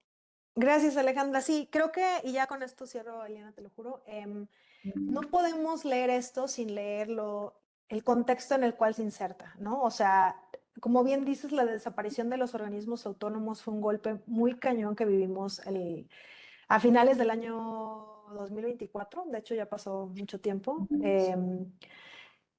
Y no tiene, o sea, tiene que ver con COFESE, pero también con el IFT y también con el INAI y también con muchas de estas instancias donde había un conocimiento especializado y también ya se estaba avanzando el camino. Teníamos una muy buena relación con COFESE, ya teníamos una muy sube buena el relación. enlace.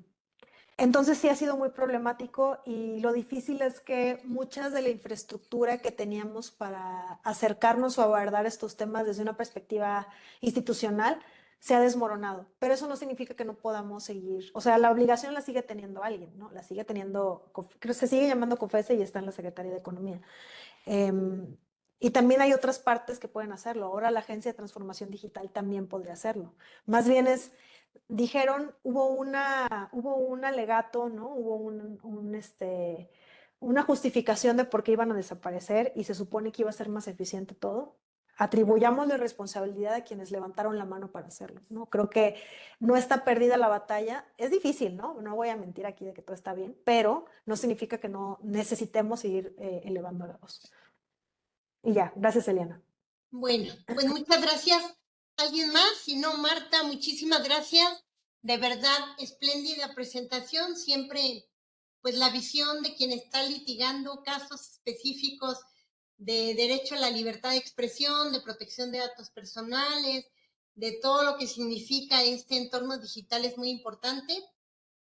Yo te agradezco muchísimo a, pues, Artículo 19, a la red 3D, que fue quien nos convocó. Yo, la verdad, como era de ciberseguridad, quizá cometí el error de no invitarlos también a colaborar en la organización, pero bueno, qué bueno que están aquí. Y yo quisiera, ya pusimos el formulario de evaluación. Yo quisiera pedirle un favor a la persona que solamente está conectada con su número. Nosotros tenemos 68 personas conectadas, pero no todas estas personas las tenemos en el chat. Y para que nosotros podamos pasar lista, le voy a pedir a una persona que tiene un número telefónico sin su nombre. La verdad no sé por qué se pudo conectar, porque en esta oportunidad no se pudo conectar nadie que no diera su nombre. Entonces hay alguien que tiene un número telefónico que es el 2487-495-0528, que no sabemos quién es. Y a la hora que necesitemos nosotros, pues, pasarles lista, pues no sabemos quién es. Entonces le voy a pedir de favor, si lo quiere hacer de manera personal, me mande a mí en el chat, yo me llamo Elitos. ¿Quién es usted para que podamos considerar su asistencia y su evaluación? Porque estamos haciéndolo así, inclusive por seguridad y protección de todas las personas que están conectadas. Entonces, como siempre, dejaremos el formulario hasta las 2 de la tarde, abierta la sesión con el formulario hasta las 2 de la tarde, y a las 2 de la tarde lo cerraremos y nos vemos el próximo jueves. El próximo jueves vamos a estar aquí. Déjenme ver, yo aquí tengo Nos va a acompañar, bien importante, van a estar con nosotros 2 colegas de una organización que se llama Luchadoras. Son una organización que trabaja el tema de litigio de manera particular, violencia, acoso y abuso, protección a las personas, y ellas también litigan. Es la verdad, quienes litigan nos dan una visión distinta de quienes son expertos solamente académicos o expertos porque quienes litigan se enfrentan a la autoridad, al MP, a la circunstancia. Y entonces van a estar con nosotros Giselle Santos y Mariel Domínguez de la organización social que se llama Luchadoras. Nos vemos entonces el próximo día jueves 4, ya quiero adelantarme, 4 de junio. Y ya saben, en el micrositio ahorita lo vamos a poner, encuentran las presentaciones, también ya en el enlace que pusimos de un Google Docs, ahí también están, y las grabaciones las encuentran en el canal de YouTube. Muchas gracias, Marta, un abrazo y un saludo a Apolo, y seguimos en contacto para lo que sigue. Les voy a mandar Gracias. Oye, te voy a mandar la propuesta de inteligencia artificial para que me ayuden a comentarla. Súper, muchas gracias, nos vemos. Bye. Bye, gracias. Buena. Yo quedo pendiente de la persona que está conectada con un número para poder ponerle nombre y validar su asistencia y su evaluación.